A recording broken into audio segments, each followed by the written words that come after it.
Rasta. Mina Arabi.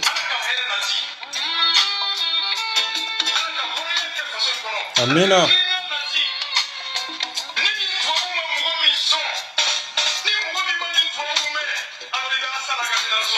Sigatala.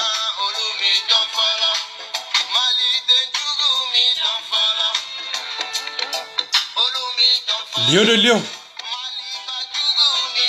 Alika Polibiye. Habib Cham. Madaraka Polibiye. Seko Sako.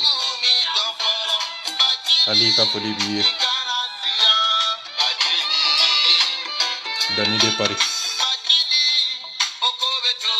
Alika Polibiye. Malibiz. Alika Polibiye. Rastaka Polibiye. Barujara. Alika Polibiye.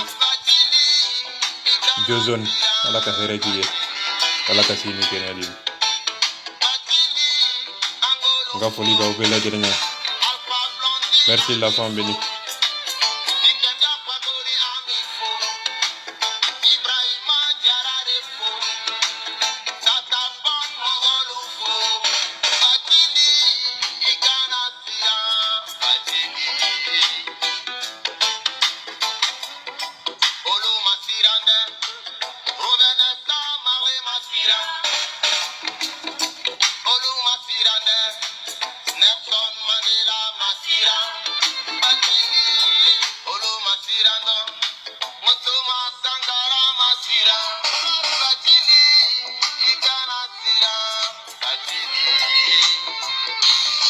Salut Internet. Merci Bourama Koulibaly. Alaka Herekiye. Alaka Sini Kenadima. Bintou Traoré, merci beaucoup. Alaka Herekiye. Moussa Magane, Alaka Herekiye. Kadiatou Kouyaté. Kadiat Debelem. Kafoli ba Ubela Jeleni. Arasa Konobabe. Alaka Sini Kenadambima. Alaka Herenati. Alaka Jinati. Galofi ire de be wuli ka jini. Do iwo koro de nyini ala ye mufo. Ji dumuni o dogolembe kaba koloni dugu koloni nyonche. Hakili di kunye de kiko de nyini. Nimo nyini ala jidia ye galonti nga ye nye defo. Nga kunye de kika wuli ika dusuta ika hakilita ika miri nima barake ite jisho. Nima barake ite dumuni soro kuma inkorofle. Befeka mungebi ambena kuma tuguni. Vraiment arsa doyali fo akadabla rejoindre sa vede. Ate benema ta ate kuna wambe keleke fo ka du kolo meleke. Fo arsa denigireni kadabla jamana inkono de. Nonte ambessa kele ayi ansigilembe noye. Fagali ayi ansigilembo noye. Kasodo ansigilembo noye. Bravo Dani de Paris. Merci Dani de Paris. Alaka Sini Kenadim. Kebora aktara jo Dani de Paris nye. Bulunyuk sinye kele pe. Bulunyuk kurunya kele.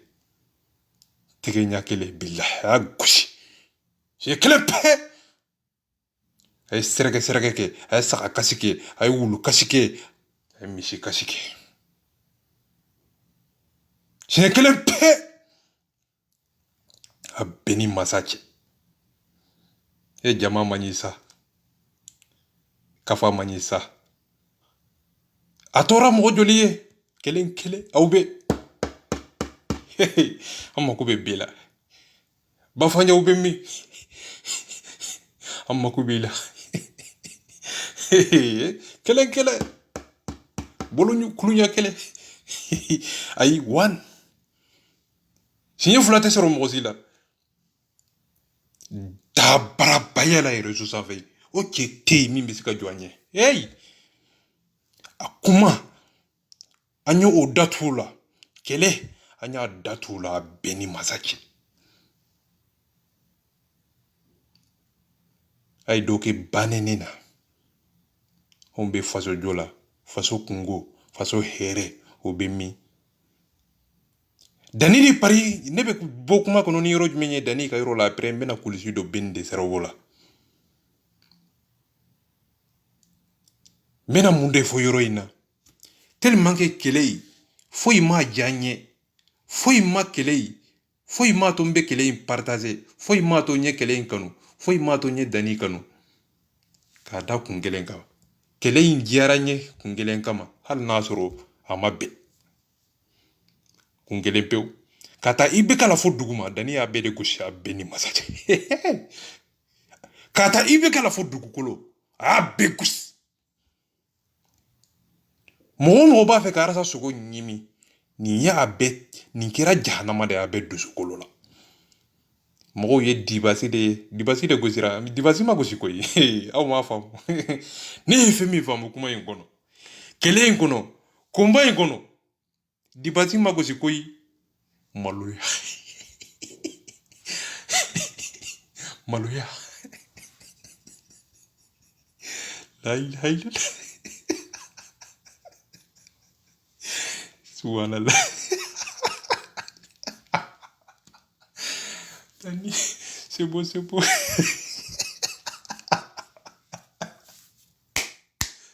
Dani merci Dani c'est beau akanta dibasi de gosira aw ye o de ye ɲɛ la nka dusukolo la han ko bilahi Dani y'u faga de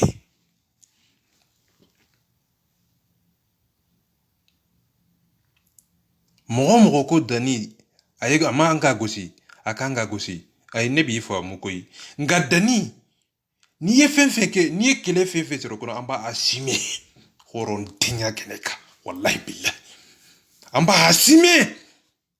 a kɛra kaso ye o a kɛra bingani ye o an b'a assumer wallahi a kɛra fɛn fɛn ye a da bɛ to dangaden de la wallahi billahi rasta ka génération do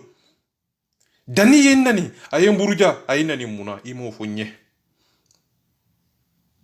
o de kosɔn ne ko Dani ka na ni banni tɛ voilà c'est ça ne ye Dani soutenir munna de Dani bɛ e banni ni munna de i t'o fɔ n ye o de kosɔn i bɛna jɔ réseau sanfɛ dabarabaya la ko Dani ye banni kɛ e ko dɔrɔgu ka bila arasibaji ka segin kɔnɔ o ka ɲi wa e ko arasibaji ba faden tɛ o tɛ banni ye de olu bolo o de kosɔn Dani ka banni tɛ a y'a ta sara de arasibaji dangaden o ye banni de ye ni mɔgɔ min b'o fɔ o tigilamɔgɔ o yɛrɛ ye dangaden de ye n b'a yira aw la k'a fɔ ko banni don walima n'i y'a tigilamɔgɔ yɛrɛ ɲininka ko dangaden tɛ na n'i ye wa n'a k'i ma ko ayi i b'a fɔ a yɛrɛ ma e ye dangaden de ye a bɛ kulusi bila o de kosɔn u bɛ kuma dɔw utiliser u ka kumaw kɔnɔ hɔrɔn t'a fɔ faden kɛnɛ ka danbe kɛnɛ ka hɔrɔnden t'a utiliser i ka kumakan kɔnɔ nka n bɛ tɛmɛ yɔrɔ in kan dibasi ka yɔrɔ in na n bɛna bin de sarawo ka kumakan k'a la k'a jaabi hɔrɔndenya kɛnɛ kan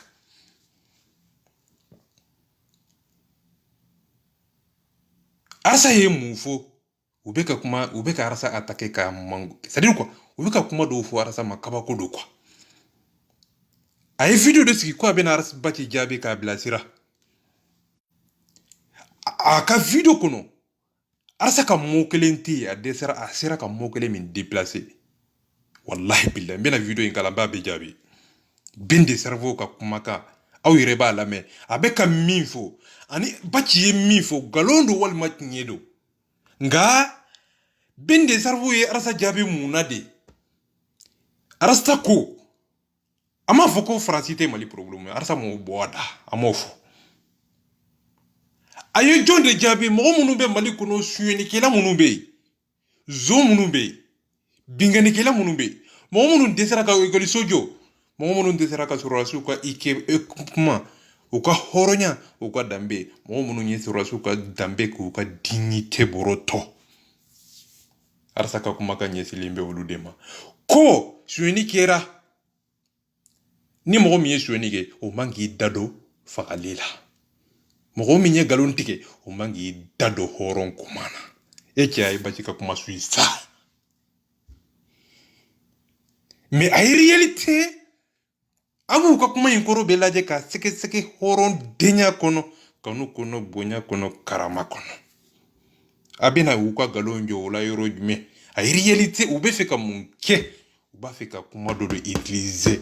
ka yira aw la ko Basi bɛ ka Faransi de defa o kɔrɔ ye mun ye a b'o kɔrɔ ɲini u ka laɲini ni u ka intention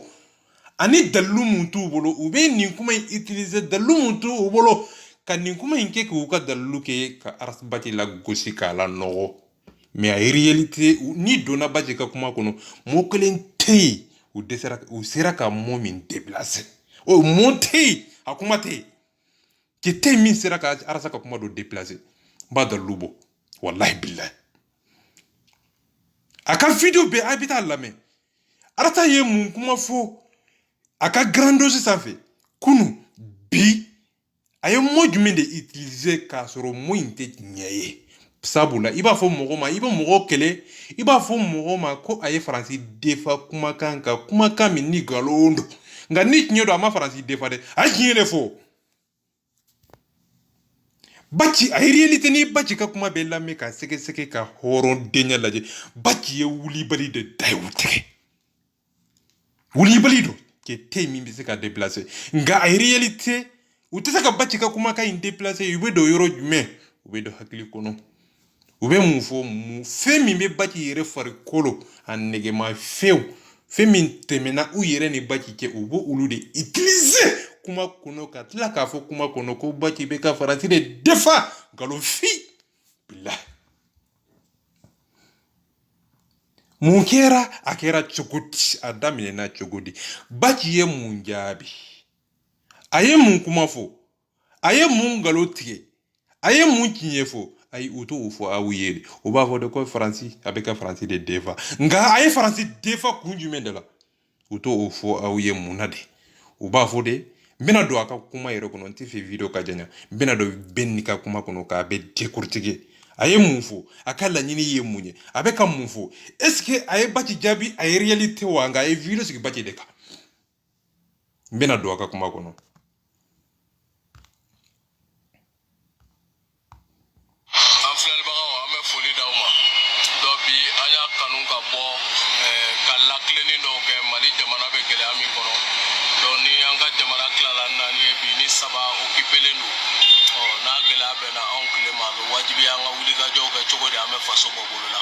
parce que jamanaw bilala dingɛ kɔnɔ minnu k'u kɔnɔ ka don ni anw ta ye a jamanadenw ka wulikajɔ a n'u ka cɛsiri o de kɛra sababu ye k'u labɔ donc an bolo o kɛlɛ sira kan n'an ye mɔgɔ mɔgɔ jɔlen sɔrɔ an ɲɛ faso kisili kun kan donc an b'i talon ka bɔ an ɲɛ ka tagama i kan i b'a fɔ ɲɛbɛrɛ donc o baara de bɛ sen na anw tɛna bɔ ka mɔgɔ jaabi non mais quand un âne raconte ses âneries il est important qu'on les ramène à sa petite place donc ni mani a ka maninkan fɔ donc a ka kan n'a y'aw sigi k'aw man kun a bɛ se ka hakili kɛ sababu ye ka hakilina dɔw don dingɛ kɔnɔ donc voilà depuis kuma daminɛ a bɛ ka kuma min fɔ kuma bɛna ban k'a to nin saputeli ni denigireni c'est à dire quoi nin ka jugu ni nani ye nin de a bɛ fɔ nin de ma ko Ebola a bɛ fɔ nin de ma ko Jahanama a bɛ ka mot min utiliser nin yɔrɔ in na maadenni maaba mɔgɔba tɛ nin kuma utiliser maaba de bɛ maadenni ka kumakan fɔ k'a yɛrɛ to maabaya jɔyɔrɔ la maadenni ye jɔn ye maaba ye jɔn ye maa min b'a yɛrɛ bonya maa min b'a ka kumakan dɔn ka kunun dɔn ka kɔlɔlɔ dɔn ka nafa dɔn hey hali mankan dɔn maaba o tɛ maadenniya o tɛ o kuma utiliser kuma kɔnɔ ko maadenni dɔnni bɛ min kanu bɛ min hɔrɔnya bɛ min nka n mako tɛ nin yɔrɔ in na n bɛna don kulisi dɔ petini la a bɛɛ ni masa cɛ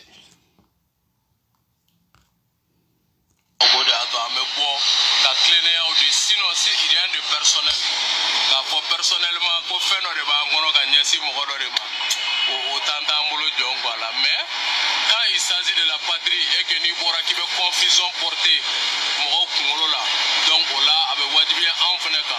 anga boni e kuna siramu kuna fu donc c'est important et au banga mission fait quoi ça fait partie de nos missions donc on a to bien mais bon karasta jabi donc arasbati min ni ana ide nyoya voilà aya ku fɛn min fɔ kuma daminɛ de kuma in daminɛ kuma fɛn fɛn bɛ o kɔnɔ dɛ a ye Baci tɔgɔ fɔ nin yɔrɔ in na ko a bɛna video sigi Baci kan o kɔrɔ fɛn fɛn fɔra kuma daminɛ o bɛɛ bɛ lajɛlen bɛ ka utiliser Baci de contrôle la nka réalité a bɛna don kuma kɔnɔ ko Baci kɔrɔ Baci a y'a bonya dabara kɔnɔ nka fɛn min utilisera kuma contrôle la kuma daminɛ o ye Baci de ko ye maadeni o ye Baci de ko ye a y'a ka kuma in ta k'a ye n taso lajɛ a bɛ fɛ ka mun fɔ réalité n bɛna don kuma kɔnɔ toujours parce que mɔgɔ caman t'a faamu quoi.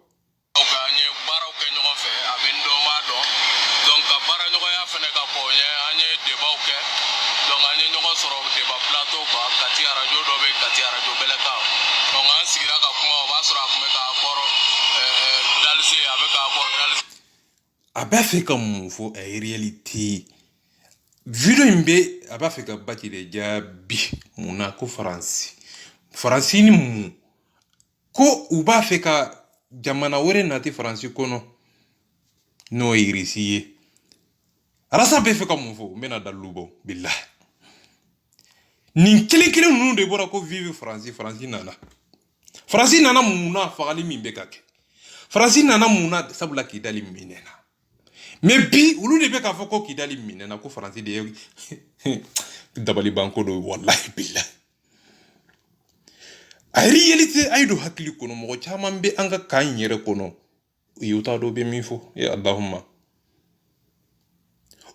i b'a dɔn yɔrɔ jumɛn k'a fɔ ko ninnu bɛ ka nkalon de siri faransi la n b'a dalilu bɔ bilahi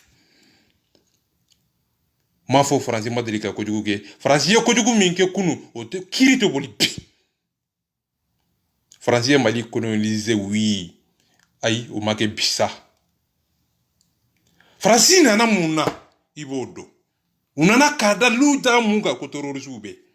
u nana mun na k'u ye Kidali minɛ u nana mun na k'u kana Mali kɔnɔ jɔn de y'u nati jamana ɲɛmɔgɔ sariya hakɛ u nana o minɛn de kɔnɔ mɔgɔ minnu y'u nati u bɛ Mali kɔnɔ wa u bɛ u ye jɔn faga mɔgɔ si ma bɔ ni dalilu ye ka yira an na u bɛ mun de fɔ aw ɲɛ u ko faransi de ye Mali coloniser oui an y'o dɔn sa an b'o kalama sa o kiiri tɛ boli bi a tɛ boli bi mun na de n'i ko kɛlɛ ka ban n'i ye kɛlɛ kɔrɔ fɔ e tɛ kɛlɛ banna ye e ye dabaden u nana mun na u nana dalilu jumɛn de la u nana kiiri jumɛn de la u nana wagati jumɛn de kɔnɔ u nana hakɛ jumɛn de kɔnɔ sariya de ko don sa Alasan bɛ fɛ ka mun fɔ a ye réalité nu mɔgɔ kelen ninnu de bɔra ko vive faransi nana Mali kɔnɔ don min na f'u ye Hollande tɔgɔ da Mali bɛ denmuso tɔgɔ hali denmuso u y'u tɔgɔ da Hollande la o dɔn bi ni mɔgɔ kelen ninnu de bɛ k'a fɔ ko vive irisi a yɛrɛ sa ka kuma su sa kana don ko la nɛgɛ kana don ko la ko kura ɲagaɲaga u bɛ don fɛn bɛɛ la ɲagaɲaga de la u ye faransi nati ka vive kɛ ka bravo kɛ ka Hollande fɔ ka faransi bravo Haidara kelen kelen ɲɛ o bravo kɛ mais bi o kelen ko a ma foyi kɛ ko irisi de ka ɲi bi irisi ka ɲi ni irisi fana nana o dalilu bɛ jɔn bolo ko irisi bɛ se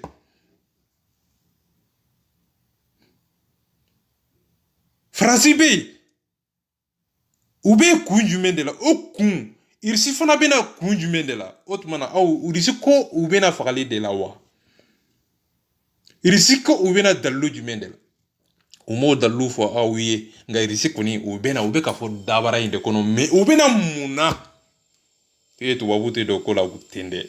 tubabu be na dai ka sege folo ka don mumbe akera chokoti adamine na chokoti jonde e problème ye tubabu te joni sen fla faga en tant que hadamade tubabu te songa faga en tant que hal na e fagali de ke tubabu te hadamade faga au be France kono Amerique kono États-Unis New York abeka kuma min la me abado ali be kamifo tubabu mani aisa tubabu bi ambe domina tubabu be sariya bonya o niet nyede ko tubabu de be ka malion fa galofi ni ke ojo ya fo ye galonde te billah munade ngo galondo mbada lubo ni internet tlena ni sariya tlena ni nyemo tlena ni horonya tlena ni horon denya tlena mo kelema se ka bo ka ira na ka filmer ka ira ka foko français do e malien do fa maye adaluma soro ke temin de seraka bo adalubo jonde seraka bona adalu adaluma bo nga akadi be ki yere ke victime ye sa ay bonni kono sa maliyo sadi quoi mbefi kamufo fugari aka defo be modi hal du kono fugari de du kono na bora doro wa jukushi abena du kono tuguna kasito baba jukushi kabo tuguni binde servo nunu nyi omo sugu de mali kono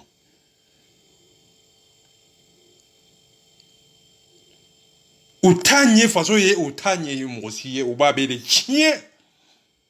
utado min kanyere harama munu be sariya kuma fo me sariya yere uta fe sariya ka boli ulu rek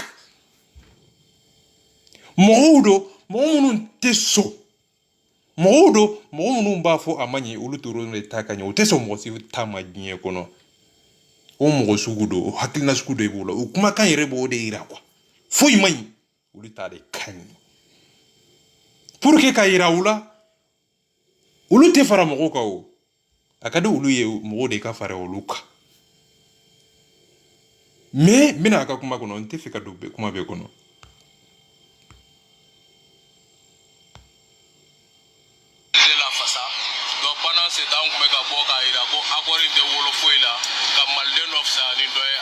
farali abe wolo o dorone la donc fembe ba ko fo maliga here donc o fena temelen ko fe anyo nyogo soro andoge ana interge kati 24 amadou cheba traoré o ka association do be ko doni yelo ya ngwele tem jeunesse et citoyenneté donc na nyogo soro o débat fele la anyo débat ke donc débat sabana o na porter armée kelenka mali armée bina chogodi mu fere ni dabali bisega sigi senga armée ka wuli ki jo pour que ka mali dugukolo la kana ka mali don anu bolo la fin la kana ni nyogo soro débat sabana la et je crois que au chauffeur akosobe donc o débat ere kera sababu e muruta u yoro la fanani bananu yoro la kati be bora kalama fo o kofe ka datige dala u yere ye o la kosobe donc mais je crois que tout ça c'est aba fika mun fo ni yoro inade ko aleni arasbaki ye débat ke o débat kera don jume ite o publier ngoye o kuma kan be mi o kera ka auto mi ginye kono o tumana an kunte ginye kono o don de wa ko arasbaki ye muruta ale kama hali galun tiemalu ya tula hali galun tiemalu ya tula wallahi billah ko arasbaki ya datige ale la de tan mais a réalité aba fe ka jabiri kuma kan do de la o kuma kan o te se ka fo aye mu fo ni be harama den jabe aye modo de fo o moy ibo de galon tigiya kire tabla ba tay sanfe mais abina ka kuma duro c'est dire quoi abina kuma ka c'est dire quoi dalumi be ale yere bolo de pour que mo ka daila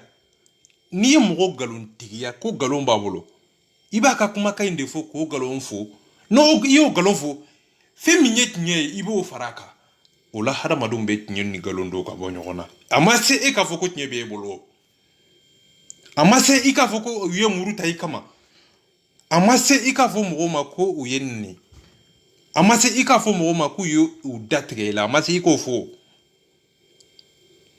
ibe aka kuma kan kala ki yere ka kuma kan kala akira radio de la o deba kera do jume wakati jume otuma o mabo kala madewa ayi o te arasa ambete maka kuma fe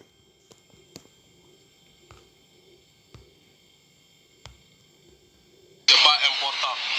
bi an ka kuma sigilen do mun kan an ye a ka video dɔ sɔrɔ parce que jamana bɛ yɔrɔ min na bi an m'an tulo fɛgɛya dɔɔni manamana kan lamɛn ma donc kosɛbɛ an bɛ sɛbɛn kan na mais mɔgɔ min bɛ ka kuma est ce que e bɛ k'a dɔn fɔlɔ maliyɛnw bɛ ka faga cogoya min na est ce que i b'a dɔn degun min bɛ jamana in kan est ce que i b'a dɔn nin jeunesse mission min b'a bolo k'a relever n'i bɛ kuma o sira fɛ an bɛ sɔrɔ k'o lajɛ. A bɛ ka grand dossier in de jaabi. A ma se ka foyi ta grand dossier in sanfɛ à peu près 4 heures. A y'o de kɛ kuma in na, a ma se ka foyi de t'a la. U hakili jɔlen do ka se degré dɔ ma bɛɛ ni masa cɛ. Alasa ka grand dossier bɛɛ sariya, kiiri, ɲɛmɔgɔya, c'est à dire quoi? Mali binna ka se degré min ma, a ye buwa gosili min kɛ o don grand dossier sanfɛ, a mako tɛ foyi la o la, a tɛ foyi jaabi o kɔnɔ dɛ. Même français. C'est à dire ko hakili jɔlen do ka se degré dɔ ma. I y'u faga o, i m'u faga o, mɔgɔ si tɛ se ka nin bɔ o hakili kɔnɔ, o mɔgɔ sugu dɔ. Alasa ka grand dossier 4 heures. Diɲɛ don o don u bɛ bɔ ka Arasibati jaabi mun na de mun kelen na, kuma kelen pe. Diɲɛ don o don kuma kelen pe ko Faransi. Mais Arasibati bɛ kuma tɔw fɛn fɛn fɔ, u b'a fɛ ka Arasibati kɛ a bɛ ka Faransi de defa, mais a ye kuma fɛn fɛn fɔ ka Mali defa 4 heures in kɔnɔ, u y'o bɛɛ fili kɛrɛfɛ.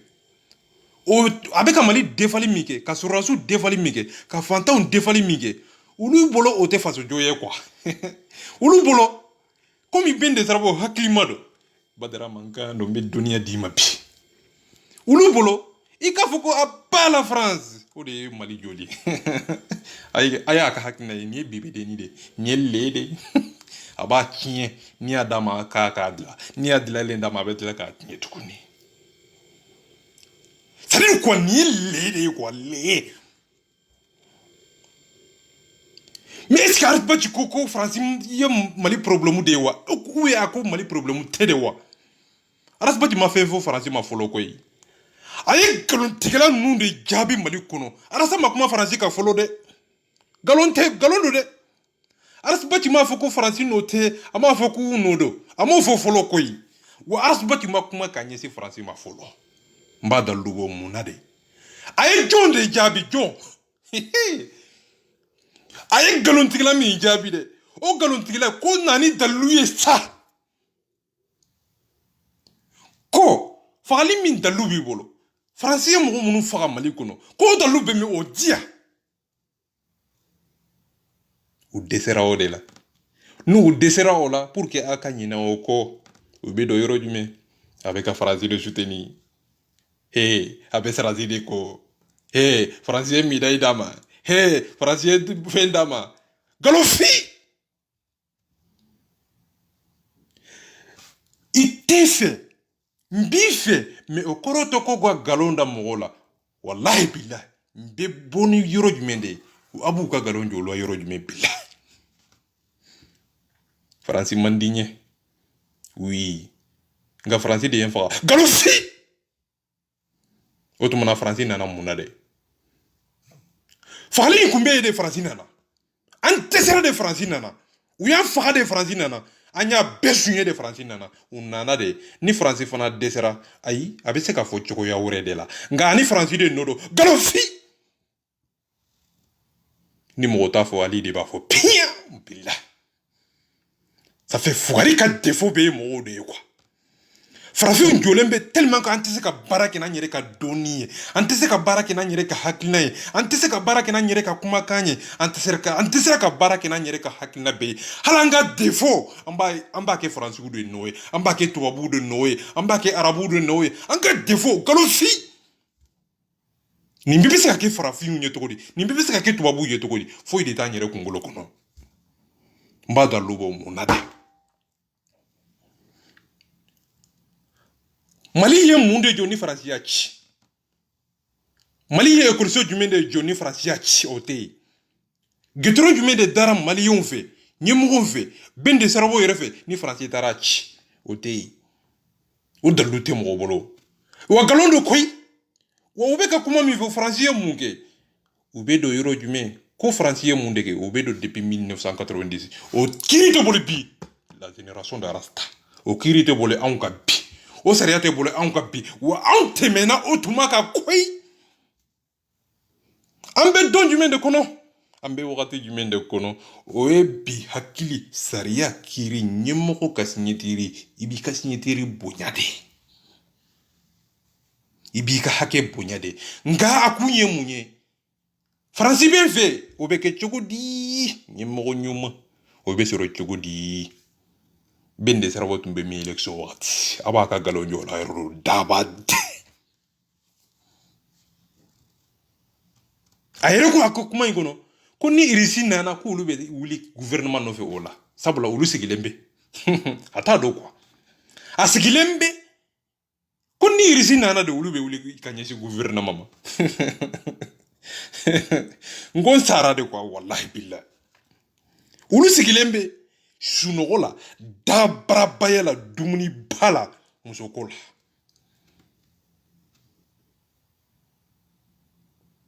u sigilen bɛ u tɛ foyi la dɛ ko ni faransi taara ko ni irisi nana k'olu bɛ wuli k'u ɲɛsin gouvernement ma e cɛ ni hakili salen dɔ koyi tellement que a t'a dɔn a bɛ min fɔ yɛrɛ a ka kuma in bɛɛ kɔnɔ pour que k'a yira mɔgɔw la ko Baki ta tɛ tiɲɛ dɛ i b'o fɔ cogo di i b'i ka hakilina de fɔ k'i ka miiri fɔ k'i ka propos da mɔgɔw bɛ tiɲɛ dɔn o kɛnɛ in de ka da i la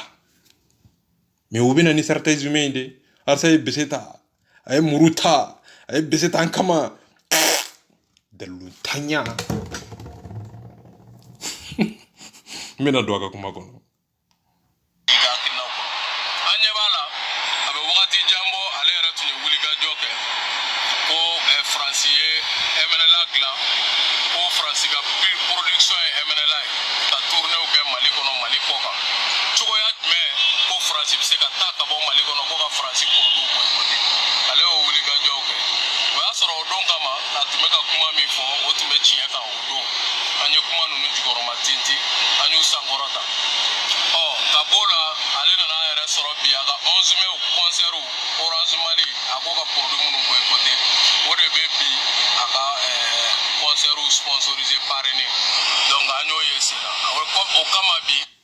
a b'a fɛ ka mun fɔ a ye réalité wa nin de y'a ka dalilu ye koyi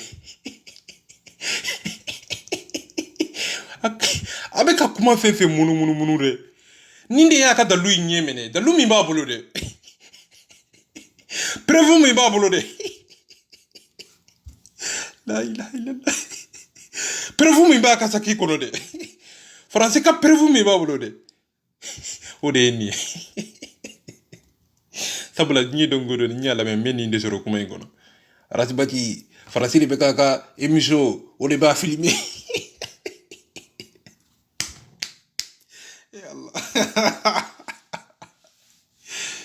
a ka preuve de filɛ nin ye a y'o de ta kɛnɛ kan sisan a ko arasi Baki feerelen don a sannen don komi mɔgɔ min corrompilen don a tɛ se ka bɔ n'a yɛrɛ ka dalilu ye koyi a bɛ bɔ ni mun ye pour que aw ka tigɛ arasi Baki yɛrɛ la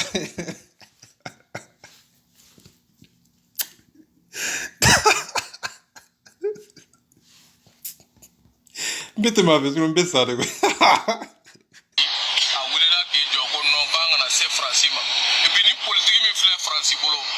galon i ye galon tigɛ aw ni ala cɛ arasa ko mɔgɔ si kana se faransi ma est ce que arasa y'o fɔ a ye galon da la hali galon tigɛ maloya t'u la arasa ye mun de fɔ de wa a ye jɔn de jaabi a ko dalilu bɛ min a ko dalilu min b'a bolo a ye nana ye mais mun kɛlɛ bɛ yen a ko faransi fagali min bɛ ka kɛ a ko o tɛ faransi n'o ye a y'o de fɔ mais ani arasi Baki ko faransi tɛ taa ala a ye tiɲɛ fɔ dɔɔni sa a ye hɔrɔn kuma fɔ dɔɔni sa a ye dalilu bɔ dɔɔni sa et pourtant arasa y'i jɔ yɔrɔ jumɛn a ye mun de fɔ a ye réalité o de ye tiɲɛ ye a ko san'an k'a fɔ an bɛ faransi bɔ a ye kankari de da a ko an ka sɔrɔdasi ninnu marifa ɲuman t'u bolo a ye kuma daminɛ o cogo de la ka kɔlɔlɔ fɔ ka nafa fɔ k'a dɔn Nambe kele ke dusu kono angana ke dusu doro kono anga hakili fana bara. Angana ba mola katila ka banyerela. Angana mogo katila ka kunada. Angana mogo wele katila ka kunada. Munade irisi fana te sira mali nye tuguni. Mumba hira auna ko irisi fana bese. Mumba hira auna ko ni irisi nana olu bese ka fransi ka barake. Rasa bafe ka ode explique ka hira ka foko aide. Ama foko fransi note koi. Ako ni fransi nobe. Okoro ayo fendo deke. Oye munye. Toi! Omo masoro bila. Ubeta munde irana Facebook sanfe. Sanu bolaw. Ubeta munde irana depuis 1999. Ubeta munde foanye depuis 1991. Ubeta munde irana wa okiri ndete seka boli bi. Ça dit quoi? Uba fait que ça dit quoi? Quel munu temena depuis 1980 non. Uba fait que olu de kele boli bi dona. Kasoro Francine nana 2000 combien? 2012 ou 2013 wa. Francine nana o de kono. Fem min kera o kono o de be fo bi. No o fora bi Francine be se ka accuser nous o dalu soro la. Nga no dalu masoro iye galon de dawla. Min beti me aka kuma fe. Ale kelendere mo be ko ilamenendu Francine be wuli ka se ima. Wuli la ka se Ousmane Cherif Madan Haidara ma we me dai dorri Haidara ma. O ko fe wuli la ka se Imam Dikoma. Una nyogo ye o chamanke. Donc uba blu kuna mo Voilà. Aba fait comme on voit héroïna. Ah, on s'est dit mo ni nyaw fa. Ako farati mi dai de Haidara ma yin nemine. Ako ye dodi Mamour Dikoma. Utara Mamour Diko fana fe o dodi. Aba fait comme on voit héroïna. Aba fait ka awakili de nyisi arasa fana ma. Aka kuma kuro yin ni de. Abe ni de akadalu, abe ni de utiliser. Nimbe utiliser avec a jonde to fo kuma kono. Aba fait ka fa oye de hakili ni dodira Haidara ma. Okoro dodira baji fana ma. Hey! Yekelo tike. Wallahi billah halu tise ka tinyefo. Horon keneka dambe keneka.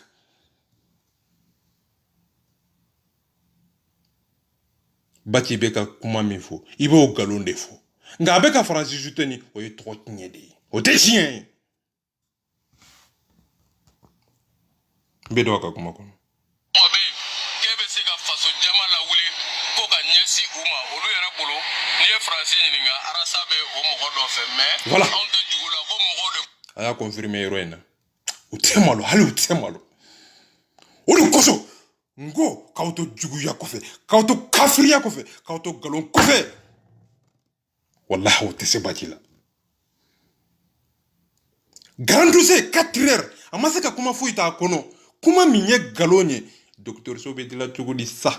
Kiribe dila chogo di sa. Horonya be sawakati chogo di sa. Boye kololo minke kofo. Karimu yefe minke kofo. Senye minkera. Araporu kera chogo mina. Amakuto sila. Mais mokele minye mata alek Jimmy Srafe. Mokele pe. Oye Faransi doronde.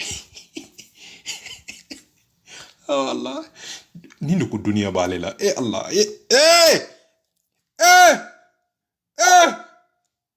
Ay kasisa. Uta donde sango ukala nakoni. Nga kala ni doni. Dobeta kala yorola. Obeta tubabu yede nyini. Kala ani horonya. Horonya de be kalanke doniye. Kalan koro ko horonya. Horonya ni horonya fodoro ibe kalange law de kofo ibe doni mbaw de fego. Ni doni fodoro ibe silame de kofo. Ay horon kuma fo mo yesa. Ay doni kuma fe mo yesa. Hal ni bachi ko Francine note. O mo kelen te se ka bachi ke faso de njuguye. Munade. Sabula u desera ka dalu le dama. Ni ma se ka dalu mundia. Ndidi me ko keleke. Anga tafu. complexe le no ko Francine ka ke ku Francine fera ka bonno parce que Francine de clé wuli to ni clé binto don ka bonyo kona. O de tien. Sinon arasa mo mi il appartient au passé simple. Donc ni aw norola o la tun ko ka boko kana kuma fo mo mi bora mali kono ya. Ko si cette technologie no opérateur. Voilà. Wa video ngona na arasa jabi de koy. est-ce que ni arasa jabili de arasa ye mun fo ni galondo ayo me kuma ikono avec un monde fo ça avec un monde fo ay réalité ale be ka kuma baki de ka mais baki kuma na monde ka femi ba doni kono aw ye benzi de sarbo ka hakilina ye aw ye ma me arasa ka kuma kono ko ninde dira boama aw ye me arasa ka hakil kuma kono ko ninde dira bende sarbo ma abu ka galon jola o yoro de la mais en réalité ou mako be muna de ou mako be arasa e sogo a sogo wa sogo de nyini ou be mu il faut muna de ou bu bolo nyesi arasa yere de ma ate fendo de non te ibe kuma de ki ka dalubo dalu imbe bo chogot ebe bo kasoro ima foko nindira arasama ama abe fo kasoro hal na asoro ni arasa yo okay ayi ote daluye ote seka eka hakilina nke chinyeye iye kuma wore de fo nga ani ibe ka kuma minka ote seka eka kuma nke chinyeye mais abe min kuma utiliser muna de abe ka dalu min tabolo horonya kuma min tada abe seka baki to tinyede nga dalu yo atisha ko kuniti baki to be seka tinyege nga réalité mo kele pe adesera ka déplacer baki ka kuma kono ay kuma imbela me atu fo jura kono baki kungolo mani ase mani aya mine yave ay 30 millions mine ay muruta ay labo muruta aya keta puy kalon tila wallahi billahi ambete maga kuma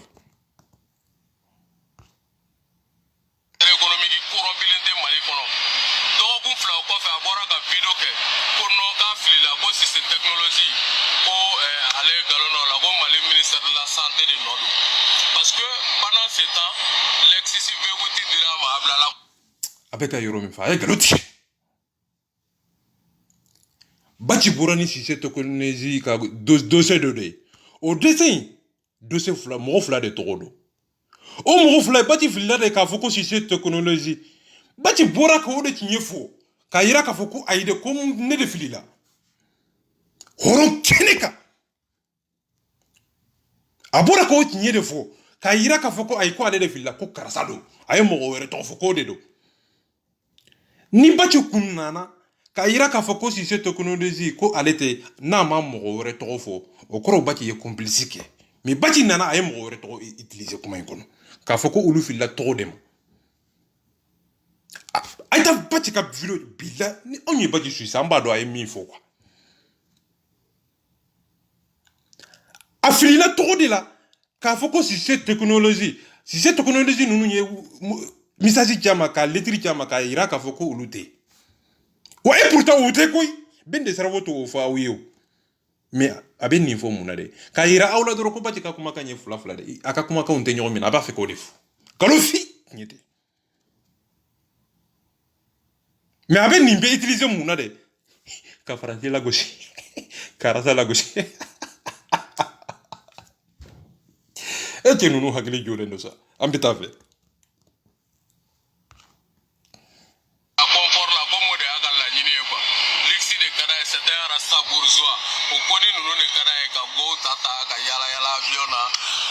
Imaye, c'est ça. Ni di arasa jabil. On y alache. Ay si fonye masakama. Afana dona kapoti de kono. Afana dona muso ko tafo. Ko arasa be muso ko muso de kadai. Set Ivan be ka fe migi. Eche nunu hagilu jora sa wallahi billahi. On y alache nunu de horon tenye. Ni daluye on y alache. Ni horon kumai on y alache.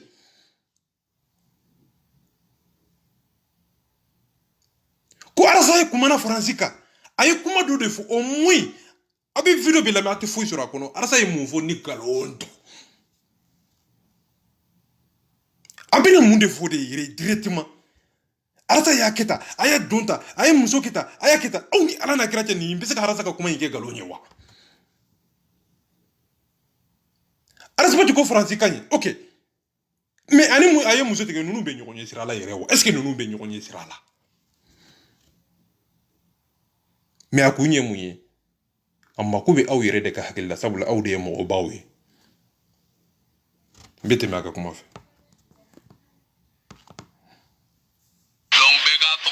fɔ olu ka d'a ye kosɛbɛ quoi n b'a dɔn an bɛ ɲɔgɔn dɔn kosɛbɛ ale bɛ ne dɔn n b'a dɔn ko tɔgɔ de ka d'a ye cɛ non ni hadamaden dɛsɛra i bɛ fɛn bɛɛ fɔ wallahi ni hali video in kɔnɔ a bɛ ka nin yɔrɔ fɛn ma ye a yɛrɛ bɛ ka yɛlɛ dɛ a yɛrɛ tellement que kuma in a ma bɛn kuma in a yɛrɛ b'a dɔn nin ma bɛn nin ma labɛn kuma in ma ɲɛ sa a ma ɲɛ dɔ wɛrɛ fɔ nin ma ɲɛ ben dɛsɛra nin ma ɲɛ la ilaha illallah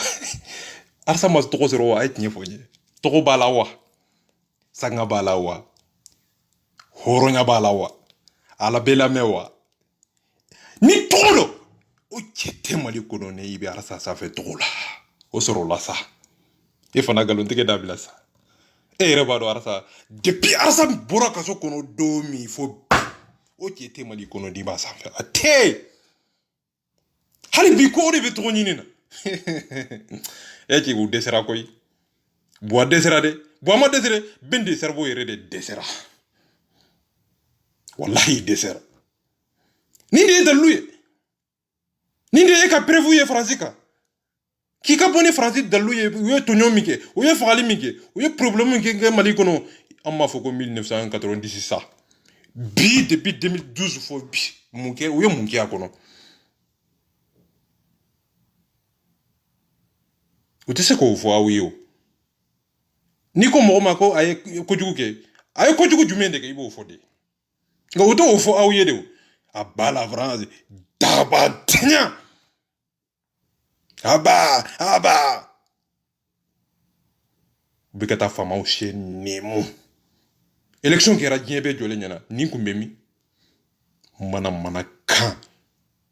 an bɛ tɛmɛ a ka kuma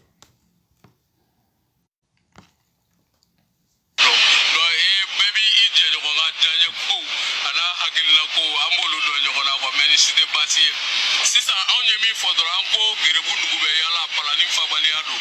e arasa i ka palan fara an b'an balima tunkarankew fo olu tun ye arasa bila hɔrɔnya minɛn kɔnɔ dɛ walasa a ka bɔ tigɛjan na mali kɔnɔ yan an bɛ mɔgɔw dɔn minnu tun bɛ na an sigilen sɔrɔ u caman tɛmɛna an yɛrɛ fɛ ka musaka d'an ma ka di arasa ma ko parce que ko kuma min bɛ ka allahumma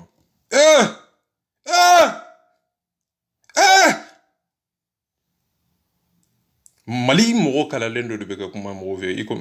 i komi kunfin dɔw sigilen bɛ ka kuma a da sago fɔ fɛn min prévu t'i bolo i ma deli ka fɛn min kɛ fɛn min ma kɛ i ɲɛna a ma daminɛ i ɲɛna ko a bɛ mali diaspora fɔ ko olu de bɛ wari d'a ma ka sanu d'a ma pour que a ka gerebu pla bila a fana bɛ zanafo de la zanafo in de b'a fana da m'a fɔ aw ɲɛna ko zanafola bɛɛ ye nkalontigɛla de a dɔw filɛ nin ye tuguni zanafoba ye a yɛrɛ ko olu sigilen bɛ de ka nɛgɛ gosi ka nɛgɛ gosi ne yɛrɛ ko ninnu tɛ foyi la ka nɛgɛ gosi ka kalaya ka dɔw yɛrɛ bɔ wara kɔnɔ zanafo in ba in ka dabaraba ye an bɛ taa fɔ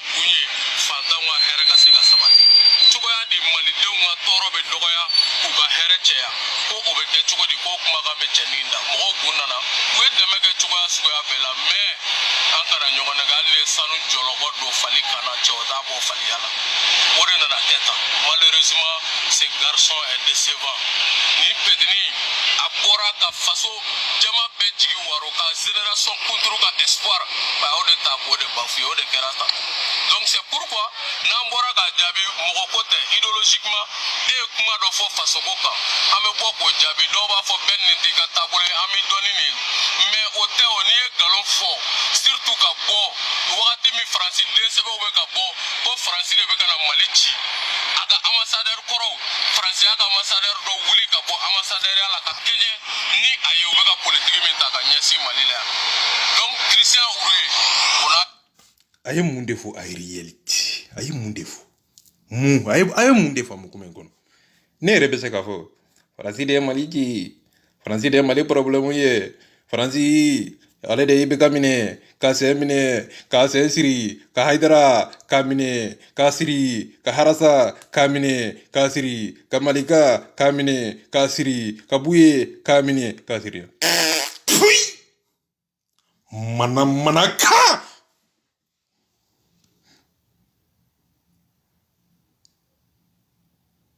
Ni de daluye ni kuma doronde. Kuma ani dalu te kelenye. Mun de be kuma ke daluye, kuma ke daluye. O de tu ka kuma ingono. Nga be ka kuma koni, abe ka mun de fo tinyere la. Franci de aketa, Franci ka o ka hike hakilina be mbeka bole anfe, hakilina jume, hakilina ye munye. Uye mbarake, uye munkojukuye.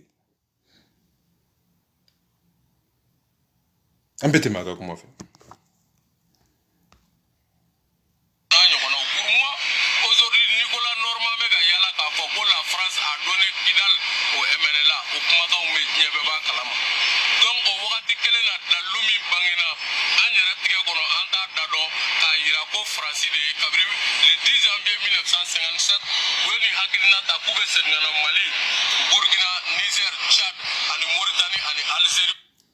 Voilà, nous hakili minena yoro minade. Obeta 1980 ubo fara uka daluga. Sabula femi make bi, ite soko fo. Femi make bi de, ite soko fo. Franci nana wakati mi kono Mali kono. Femi make kono, ibe soko munde fo kono. Kasoro femi ndaluti bolo. Obeta 1980 oya coloniser, oya keta, oya kinyeke. Mais o make bisa. Franci nana muna. An deserade. Anya bedunde, unana ode kono. Nga unana chuko dire unana mungono nyemo debe onyemo nunu ye jonya ibeka uluti onyesi ulumale ayiroko koni irisina na ulube ulika gouvernement kele ni irisina na tukuni irisini jonde be barake gouvernement kele utefeka minkele de uluko koni irisina na ulube tilaka gouvernement kele bende sarbo dabara de yafo ambete maka kuma mtefe video ngaja abala me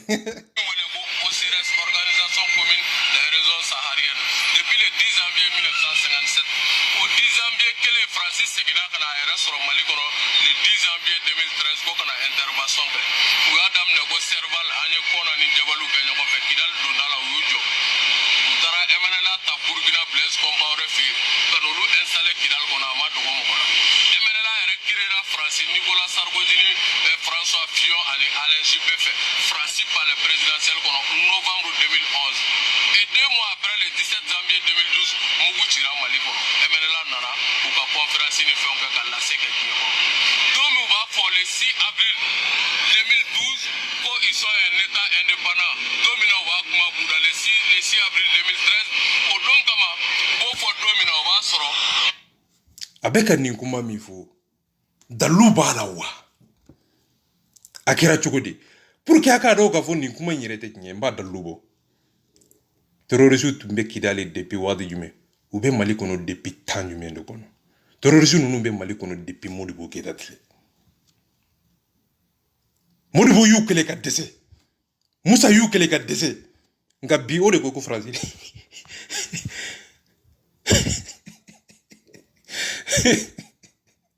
Musa yukele ka dese atete de nani ureswa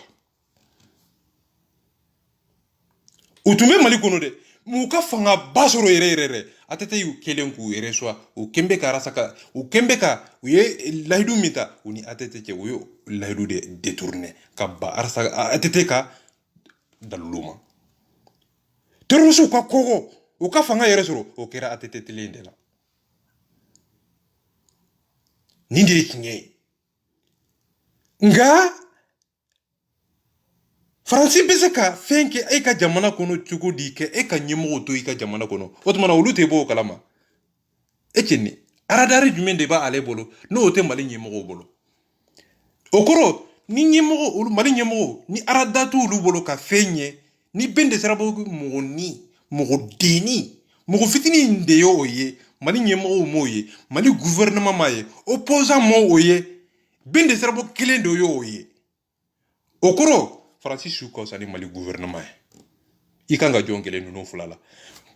arasa ka kuma imbede ani arasa ko Francis note galofi arasa baya fe ka fa uyede Francis Souko sani Mali gunyomo ye ni de tinye badalo ba mɔgɔ jumɛn de bɛ faransi kɔnɔ n'i ma n'i ka intérêt yɛrɛ ɲini intérêt mais olu bɛ intérêt de kɛ i n'a fɔ faransi bɛ mali juguya de la o tɛ tiɲɛ ye intérêt o ni kɛlɛ tɛ kelen ye intérêt o ye hadamaden yɛrɛ balo cogo i nege diɲɛ kɔnɔ ani i yɛrɛ ka hakilina i b'o de defa fɔlɔ ka tila ka jamana wɛrɛ defa olu b'a fɛ k'a fɔ aw ye de ko faransi i bɛ ka yɛrɛ defa o ye mali juguya de o tɛ tiɲɛ ye a kana aw yɛrɛ defa de a kana ɲɛmɔgɔ ɲuman ɲini de dabarabaya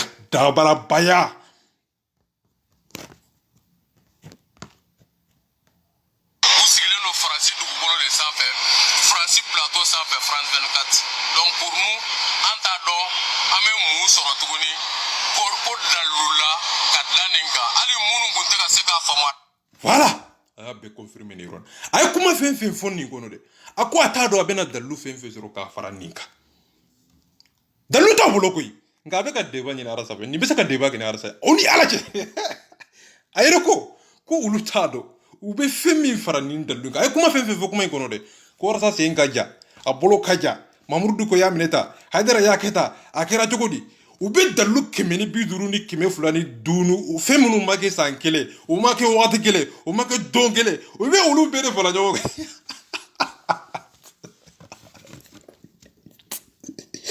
la ilaha illa ye kɛlɛ bila so sa e fana sa kɛ ta dɔɔni dɔɔni arasa ka génération dɔ u b'a fɛ de faransi nana 2012-2013 o kɔnɔna na fɛn min kɛra 1990 fɛn min kɛra Modibo Keyita tile a b'a fɛ ka o de boli bi kiiri kɔnɔ bi faransi nali kɔnɔ a b'a fɛ ka o de k'a ka dalilu ye ka faransi kɛlɛ n'o dalilu ye hali bi nka n tɛ jigin a la dɛ n'a y'u kɛlɛ o y'a ka hakɛ de nka ka nkalon da mɔgɔw la k'o tɛ tiɲɛ fana fɔ o tɛ tiɲɛ ye arasa ye kuma min fɔ wulibali don tan dɔ kelen t'a cɛ a ko faransi ka taa ok mais ben de sarabo kelen ko a ka débat dɔ kɔnɔ a ko tiɲɛ yɛrɛ la ko mali sɔrɔso dɔrɔn tɛ se n ko arasa ye nin de fɔ fɔlɔ a ye nin de fɔ ka tila k'a fɔ ko n'an bɛ faransi gɛn an ka miiri an k'a dɔn mun kɛra a daminɛna cogo di a kɛra cogo di nka arasa m'a fɔ ko faransi n'o tɛ dɛ a ko ni faransi taara u bɛ kulusi don mali la tiɲɛ don jɔn de bɛ se ka nin sɔsɔ o cɛ tɛ yen o de kosɔn arasa ka kuma kelen i t'a mɛn ben de sarabo ka kuma kɔnɔ k'a fɔ ko arasa ye nin kuma in fɔ ko nkalon don o tɛ i t'a mɛn a ka kuma kɔnɔ i bɛ mun de mɛn a ye muso kɛ tan a y'a kɛ tan mɔgɔw ye wari d'a ma faransi de y'a minɛ tan faransi de y'a détourné nkalon i ye nkalon tigɛ toyi moriya n bɛ tɛmɛ a ka kumaw fɛ.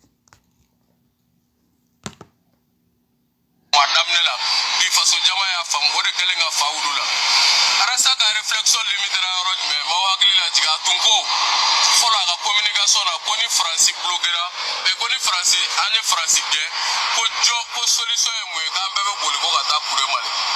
le peuple malien dans son intelligentsia a proposé une coopération militaire directe avec la Russie pour que coga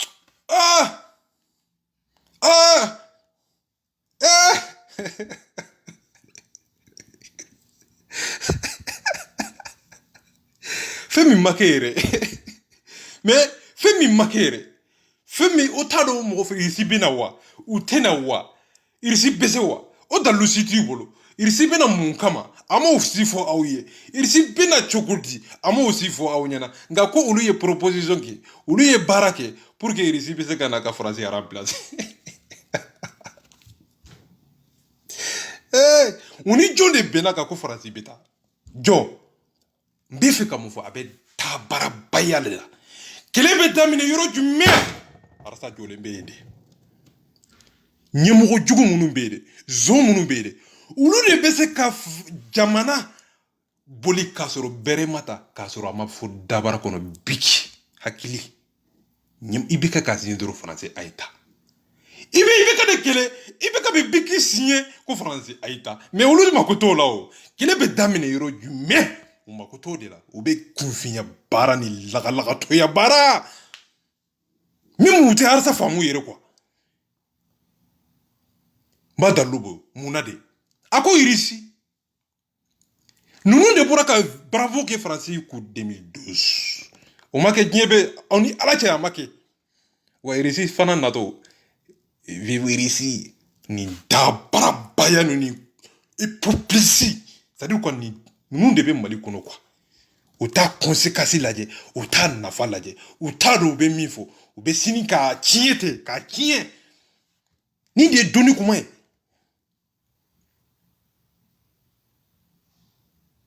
ninnu de ye vive ni bravo fɔ faransa Hollande ko u be ka bravo ni vive fɔ irisi fana ko ni irisi fana ma se a bɛ kɛ cogo di ni dabaden ninnu de bɛ bɔ tuguni a b'a la irisi a arasa bɛ fɛ ka nin de don u tulo la u t'a dɔn quoi i bɛ se k'a fɔ mɔgɔ ma ko n t'i fɛ ka sɔrɔ i m'i tɛgɛ sama ka bɔ a tɛgɛ sa laluma ninnu lagalagatɔ ninnu a b'u ye c'est à dire que maliyɛn jɔra de trop an jɔra de ye bɛɛ ni masakɛ miiri yɛrɛ de tɛ yen fɛn min ye dabali ba u bɛ arasa yɛrɛ de dɔgɔya o de ye c'est à dire que o de bɛ n faga quoi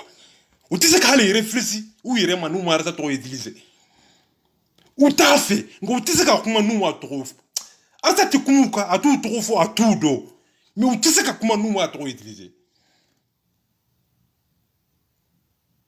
n bɛ tɛmɛ a ka kuma kɔ.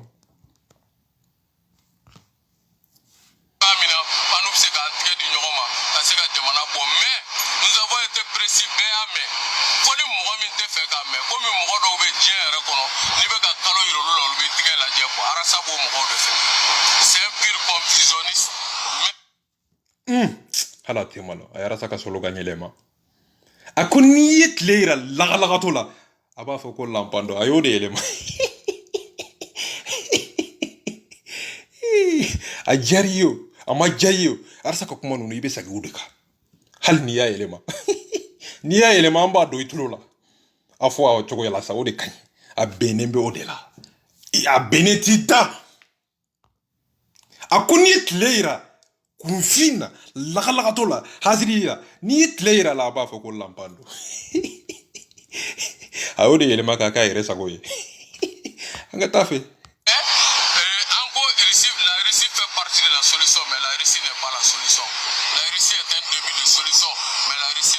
Voilà kuma kɔnɔ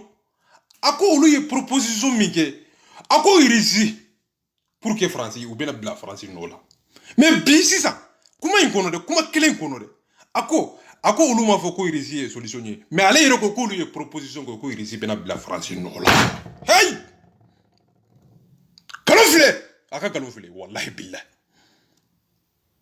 a ye nin fɔ mun na dɛ pour que hali n'a ma ɲɛ mɔgɔw k'a fɔ ko Ben de Sarabo y'a fɔ dɛ k'olu ma fɔ o mɔgɔ sugu don quoi i t'a dɔn a bɛ siran min kan yɛrɛ i t'a dɔn fɛn min ka d'a ye i t'a dɔn a tɛ fɛn c'est à dire quoi a bɛ fɛn min fɛ yɛrɛ dɛ i t'o kun kelenna de ye kuma in kɔnɔ directement a ye kuma fila de fɔ yɔrɔ in na a ko olu ka yɛrɛ ka hakilina la a ko ni faransi irisi u ye proposition kɛ pour que irisi bɛ se ka na cogo min na pour que ka faransi remplacer mais sisan a ko ayi de k'olu m'a fɔ ko irisi ye solution ye dɛ Baci y'o de fɔ a ko dalilu jumɛn de b'a bolo ko ni irisi nana irisi bɛ se a ko fɛn min b'a ni faransi cɛ an k'o kɛ hɔrɔnya kɔnɔ karama kɔnɔ dɔnniya kɔnɔ k'a sɔrɔ an ma dulon mɔgɔ wɛrɛ la nin ka gɛlɛn nin ye faransi soutenir ye o tuma na ni arasibaci kɛra faransi ye olu fana kɛra irisiw ye arasibaci bɛ ka fɔ vive faransi olu fana bɛ ka fɔ vive irisi tɛ mali ye kɔni e cɛ ninnu ye lagalagatɔw ye dɛ e cɛ ninnu ye lalumaw ye dɛ e cɛ ninnu ye kunfinw ye dɛ ni arasa kɛra faransi fɛ olu ye mun ye bi olu ye mun ye o la olu ta ka ɲɛ o la kɛ ya ni o ye tiɲɛ ye an fana ta an b'a fɔ piɲa lagalagatɔ ninnu aw tɛ mɔgɔw ka kuma faamu yɛrɛ an bɛ tɛmɛ a ka kuma fɛ.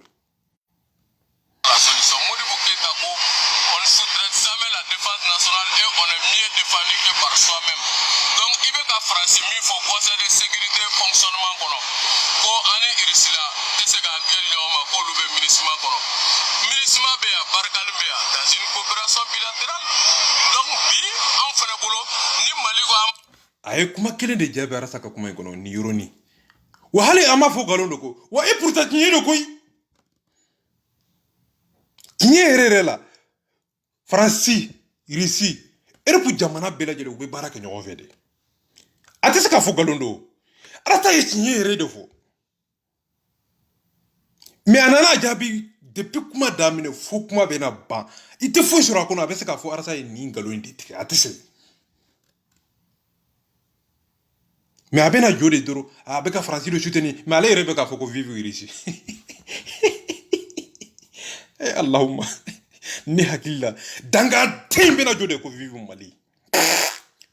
ba taara diɲɛ kuma na n tɛ danga diɲɛ kuma ye wa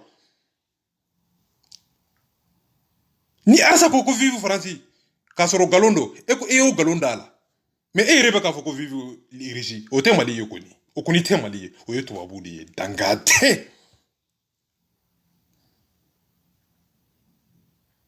ni hakili la i bɛna fɔ de ko vive Mali sɔrɔsiw vive Mali ɲɛmɔgɔ mais mana kan fɔla de bɛ k'a fɔ ko vive Irisi e bɛ ka vive fɔ jɔn de ko Irisi ɲɛmɔgɔ hala tɛ malo mana kan Irisi jɔra cogo di ɲɛmɔgɔw de ye sɔrɔsiw k'u équiper ka dɔnniya k'o yir'u la ka baara ka marafa ka jamanadenw ka bori k'o bila jamanadenw ka hakɛ sira fɛ i fana b'i ka ɲɛmɔgɔw kɛlɛ de k'u kɛlɛ u k'i ka hakɛ k'u ka sɔrɔsiw k'u boli k'u bila sira kan sira min bɛ jamana k'u lataaɲɛ ka dɔnniya ka miiri ka marafa doloki hɔrɔnya u bɛ se ka dumuni kɛ k'a sɔrɔ u ma dulon ɲɛmɔgɔ dɔnniya la Allah alisa ye nin de fɔ ni kunfin ninnu de bɛ bɔ mana kan na ko rasa bɛ ka fɔ vive Faransi galon tigɛla ninnu est ce que ninnu bɛ ɲɔgɔn ɲɛ sira la ko vive Faransi alasa m'o fɔ yɛrɛ o ye galon de tigɛ mais ale kɔni bɛ k'a fɔ ko vive Irisi o ka ɲi ale yɛrɛ da fugariya kuma ko nin ye maloya de ye nin ye maloya de ye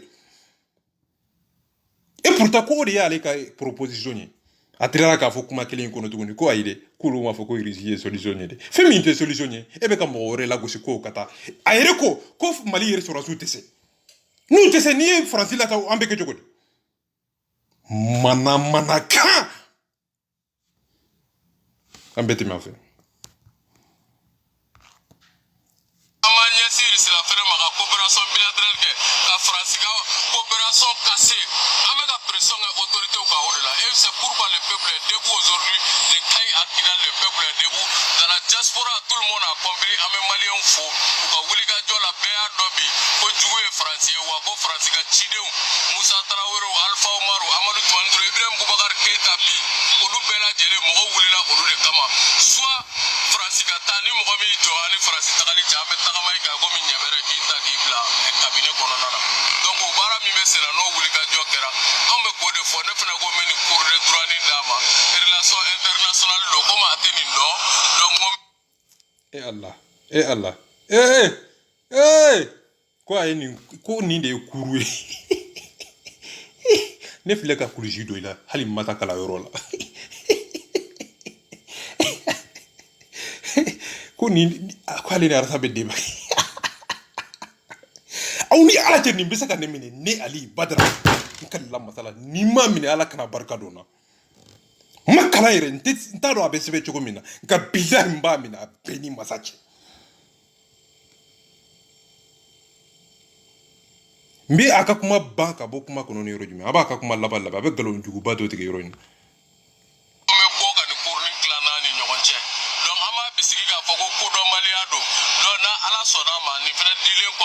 a fana bɛna faamuya sɔrɔ kow tacogo la donc ka b'o la ka na an bɛna an yɛrɛ sɔrɔ jumɛn na bi malidenw kɛlen ka wulikajɔ dɔ boloda Kati kɔnɔ sini vendredi 15 novembre ko bɛɛ ka bɔ Kati sɔgɔma ko k'a fɔ a ba la France a ba la MINUSMA et vive la Russie o kuma min o de bɛ sen na o de digɛna voilà dangate punch a bɛɛ ni masa cɛ Irisi ye yɔrɔ jumɛn de ye tubabu don Irisi ye jamana jumɛn de ye wali jamana Mali tɛ kɔni nka a ko vive Irisi wali to faden tɔ mɔgɔw ka jamana u y'u ka jamana jɔ k'u ka Faransi jɔlen tɛ wa oui a b'a la Faransi o mun de bɛ se Faransi ma nka a ye mun kɛlen tigɛ ale ko Arasibati ko vive Faransi mais ale yɛrɛ ko vive Irisi ko Arasibati bɛ tubabu bɛ k'ale sen nɛmu ale bɛ ka tubabu sen nɛmu mais ale yɛrɛ bɛ ka tubabu bɔ bara nɛmu ne hakilla kuma in kono ama fo ko vive Mali yere ako vive résider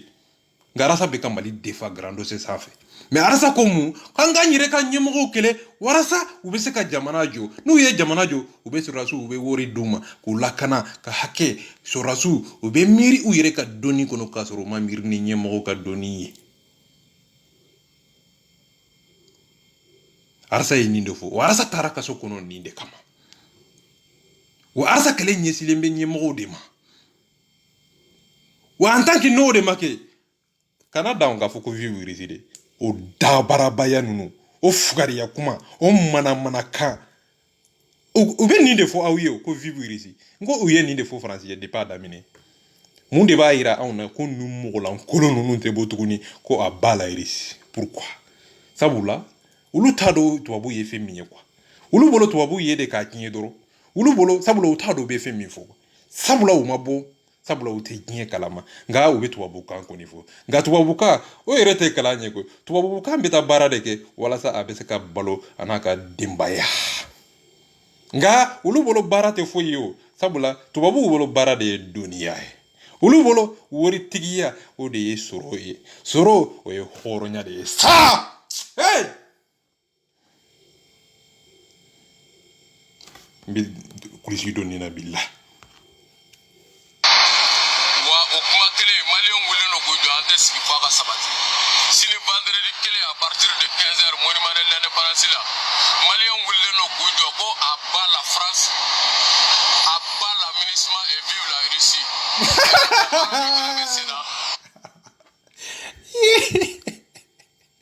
vive la Russie ni arsa de kunye ni fo ko vive la France mali kumbe wulide ngale ko a vive la Russie ngara sama niveau de ale de niveau mali jola Thomas Sankara mani fo de Modibo Keita mani fo tuy fugar de yakuma wallahi billah ko ni malo yakuma de ini bini joki disi ko sini wali jamana ye mo faden to ni hakile bi disu ko side konga jamana nyemo ya keta ni hakile bi disu ko side ki ka jamana nyemo kele o ka so rasu équipé o ka ta kidal mine ni hakile la ibe wulide ka foko vive Mali ni hakile la garasa mani ko ni fode ale be se ka fo nga o te ko jugu sabula na fatala de yo ni arsa de kunya foko vive France hey yiye kumbe wuli nga o galombe jo ala ale yere la pi o faden to ale yere mine na o la pi mais kelen yere kumbe munye arasa be ka dalu de nyini dalu nyini na o filimate dalu nyini na o kele mo mango kele ni yo kele o yibinga ni kela de arasa be joyoro mina arasa be shunga fenge femi ba ale malo arasa be joyoro mina sara mimbala sanga mimbala bunya mimbala arasa be shunga wori mine wa oni alachi mimbe akakuma to jabe kabokuma kono video janya na wallah ore wuli ga jawbe donc malien be o hakilna fam comme anye débat ke kaba débat sabakera donc bi ame mula yininge bamako dugutigi la kaw bamako almamium chrétien nyamo cardinal be malla be mo be kebe se ka wuli ga joge ni kola anye be deli ne be ni mbolo fla be ko pour que aka se ka soni ara saka sigi nani nana mali donga chiedo Francis jore me anga gele ala nabe ka wolo malien fagalila wa ma hésiter kan kelen ka uranda utuni tusi mo million kelen ka faga Francis te hésiter ka tado malila pour prendre son petit déjeuner mo min te Francis don o de bi jo la France pays des droits de l'homme pays de liberté non la France c'est le pays de la barbarie Franciska ministère de l'économie à ministère de la défense de donc ça c'est de la barbarie puis de dire olu kulila ka mi fo Hitler ma biolu be ka Hitler ya bara de ta ka Mali sigare et c'est pourquoi anye faso jama wele an be ka tigɛ di ɲɔgɔn ma bibi na mɔgɔ kununa ki be fɛ Mali ka bɔ gɛlɛya in kɔnɔ an ka tigɛ di ɲɔgɔn ma an ka fara ɲɔgɔn kan France taara diɲɛ fan fa u ye Blaise Compaoré bila ka Thomas Sankara minɛ ka Thomas faga ka Musa bila ka Modibo faga o n'a ɲɔgɔnna caman a tɛ balana bi an bɔlen k'an jɔ k'u be arasa bila anw na mais c'est trop tard France fɛnɛ aw ka ɲi ka faamuya etienne nunu tamalo sa o de ko sa o te se arasa la wallahi billahi akele tiɲɛ ka sa ben akele tiɲɛ ka doni sa aye mun de fo ni yoro ne ko faransi de be ka rasa bila olu la ko faransi de be ka rasa bila itala eje bin ni yoro ni wallahi ni kito galo ko fete tiɲɛ fo doni sa wallahi billahi ay ni ji ben ma aka tiɲɛ fo doni sa fe min dalu ta fo la kana fo sa horo kuma fo doni sa mo kele tiɲɛ ka sa fe min dalu ti bolo kana fo sa abe funin de ma ko terrorisia mo min be galon jugu batike ka da hadama de nina sabula galo o de be wolo terrorisia la galo fen bela jilen abana fa o e galo de juguma c'est-à-dire ko mo min be songa fo ko arasbati saralendo ko français de be arasbati manipuler ka bla mo la ko Thomas Sankara sara ube ni fuar dinya kuma ndela ube kamani ube punish ku kama de tuma be fuar dinya kuma Thomas Sankara de Modibo Keita de tuy onko arasta abalo lembeji mais femi balo lende uluma ko tola arasa ka juguni Thomas Sankara ara saka juguni Modibo Keita nga uluma ko tola ni Modibo Keita balo len ko bebi nunu de tumba fa wa nunu de Thomas Sankara fa sabula nunu Thomas Sankara tumbe France kono e Thomas Sankara tumbe aka jamana kono nunu de ya faga unyo non sabula ulu de tumbe ka kele ka to u ka jamana kono wa nunu de ya java ikom Blaise Compaoré sabula ube tumbe to kele na CDR wa Blaise de sarfu fana tumbe CDR kono arasta ka génération kono Blaise ye Thomas Jamfa ben de sarfu fana ya arasta Jamfa amake wa Blaise ya Jamfa amada wuma de ay nyesi toma yere dem beni fana ya rasa Jamfa amada wuma de akembe ki nyesi rasa de ma ale de ba fe ka fa jonde toma fa aba donga fo jonde ye fa lengela yere de fa kela yere de fa li to utiliser ni yoroina abe fondi ne mako publicité de magoko nunu de ya faga nunu de toma faga wa nunu de be fika rasa faga ay galo min tige yoro na si ni danger de wa ni to fotu wa jamana ka wallahi billah ni madala na fotu wa jamana na ko nyemo do enike mo ba do enike billah jamana be wuli ka segere ay kuma jugu pas de fo quoi to c'est des mots de ça dit quoi ni kuma c'est des quoi be stade Afrique galon jugu pas de tige ni yoro ina wallahi billah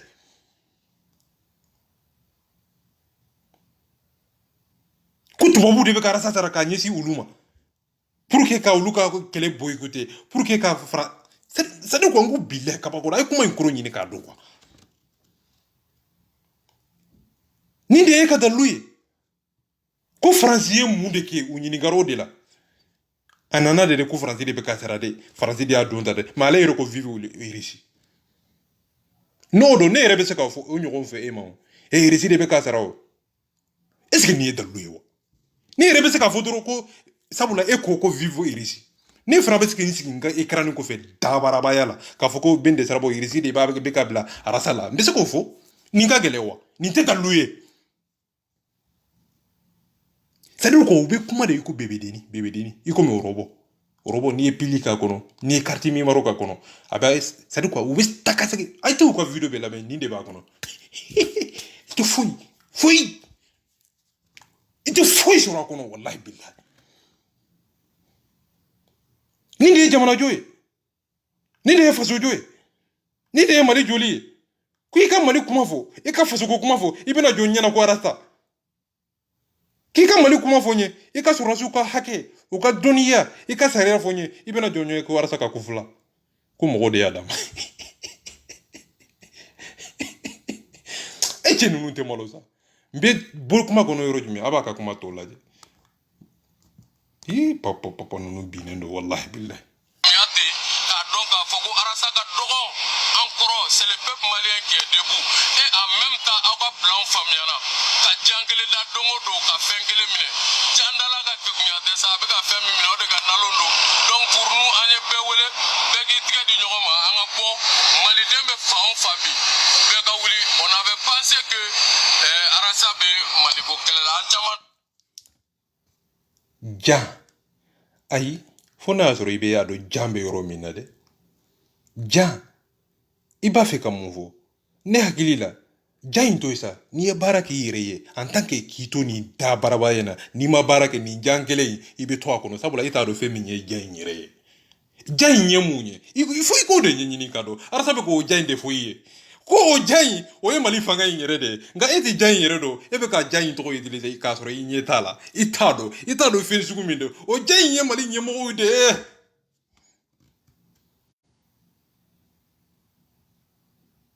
an bɛ tɛmɛ a ka kuma fɛ.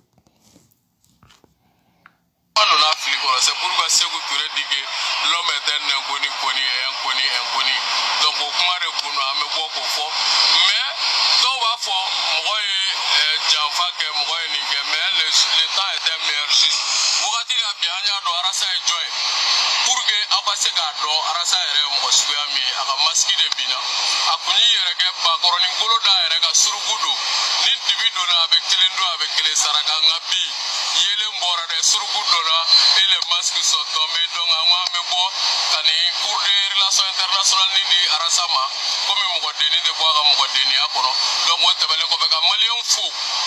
ka fo ko malien munu tara école la munu masasi soro kata école la bi be jugudo a malien me ko do malien la familiale no donc bolo ko diplômé ni intellectuel kubo confusion que non mo ko lo mata kalana école kala ina classique corrélé école classique ina mais bien école le iba soro donia mi mala na ya boka to ni ada e ku ibe bana ko taka ke e arasa mi me kuma la ko le kumfi parce que iga donia da no et le savoir est universel mo ko tika fo ko do tara ya fe ko do na ya fe ko bora ya fe ame mi ni dora anga bo anga débat ke pour que malien me tie do donc o folu de kuma ngolo anta de ngani ajugu ay anta e mo recadrer façon rega here kama sino anchi ka chanu numa me mo ya kanu ga fo banga bogo ga ni la clé non di donc ambora ga ni la clé non et c'est très logique et normal à ce que anga boga nu fo donc wuli ga job ba mi mesena mali kono me kuma bunjeni ode le 10 janvier mo be mali kono kibi yere modibo kitala kibi yere ibe fe mali be gela mi kono bi ba manan ko daga bonya datugula me soro ege mani mato kasi ate sede ni classe gela nanya siga france la jo ba be fa ko te hésiter ta siga magarto kasi ke ote mais arasbach est dans le problème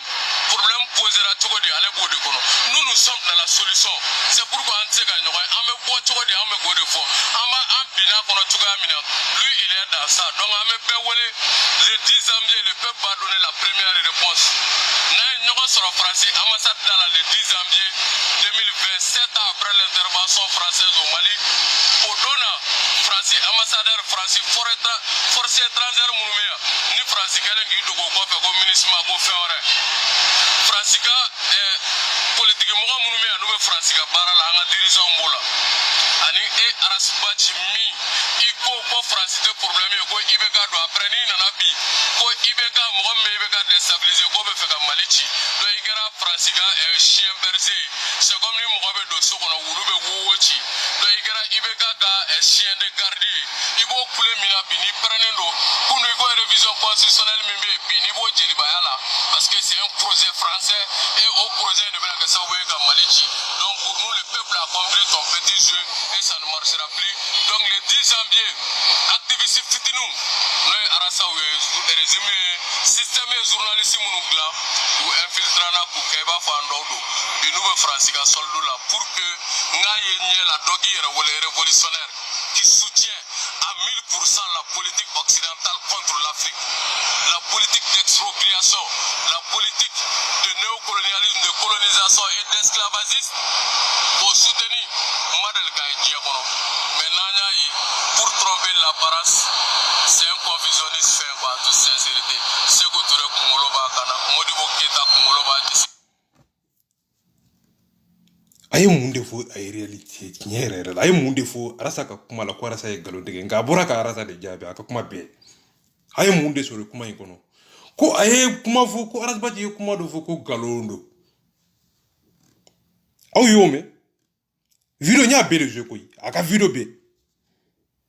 abura de kumbe ajabi abura ka ajabi muna o masoro kuma yin kono mu kele anyi kuma beta ka laje ka seke ka ta laje boyasa franci de yasa kuma est-ce que ni te kuma fula yere wa ibeka de yasa boy de yasa nunu de ko tuguni ko sumala de yasa nunu de ko tuguni ko musa mara de yasa ni de ko tuguni aka kuma yin kono ko si je technologie de yasa cohérence bimi doniya bimi horonya bimi c'est-à-dire quoi video kuru kara na ni doyali fanani arsa ka dogo arsa ka mise a ferelembe révolutionnaire gidite a beta a donata baba kamara tika ni de fanye je dongodo c'est ko tungara tika ni de fanye dongodo a senkaja a bolo manyi a kungolo nyaga salendo ay muruta ay faga ay nani ay muruja ni te daluye sa ni de ni alana krete ni de harma den yere jabu cigoy ni jabi sisa ika kuma benya galonjo ila kuma yoro min kera fulaye ika kuma nunu kono nya be galonjo ila mais abura karat bati jabi muna ko grando sen save a ko irisi. Et pourtant, ama foko irisi tena yere. Et pourtant, ama fo franci kata yere. Ama fo franci kana yere. Ayo kuma do de fo kuma ikono olu beka nyina o yoro ndoko. Mais o re tinye. Akuna ba fika franci la ta ka solution te ebolo. Et pourtant solution te mari bolo koy. Et pourtant binendo. Et pourtant desrade. Et pourtant on de tara franci nove. Et pourtant on de makubu ula koy. Et pourtant on desrade. Mais mo munu besa kawsa no onye ambe ulu boy de wa wal mambu lakana tende ku nege kasoro amadulo o ka hakilna na anga nga nyemo ko jako ya ko se kam deme kasoro ka boni sueni kono anye boa kele yoro jume election na mais allez na sisa ko arasba di bay ka boa suteni ni te suteni ni fende femmi akira kasoro arasba ti resetala sabula arasbati ya seke pour que bois kaboy o make nyebe jole nyana ale de bois soutenir sabula masonga ata motara votera mo minyere sabula o koraye munye ale ere de votera bois yemene sabula e sira de bla ni o de koraye ko ka sira bla bois gateme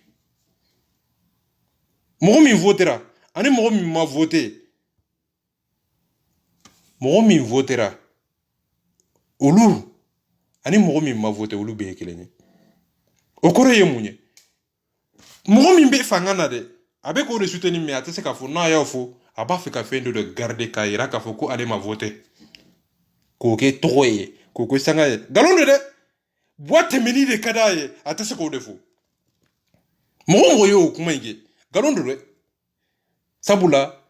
obe sira de bla boye obe fanga sira obe c'est-à-dire quoi obe voir de bla boye boabe teme